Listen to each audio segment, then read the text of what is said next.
আব্দুল্লাহ, আপনি কি একটু দাঁড়াবেন? আপনি কি কিছু খেয়াল করেছেন?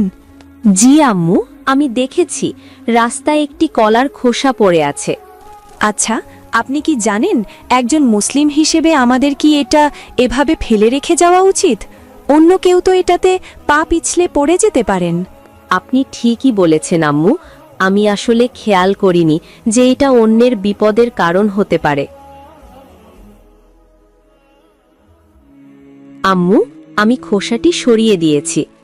মাশাআল্লাহ, আপনি খুব ভালো কাজ করেছেন।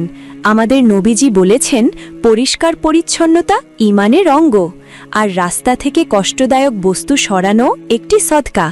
আলহামদুলিল্লাহ আম্মু, আপনি আমাকে আজ খুব সুন্দর একটি বিষয় শিখিয়েছেন।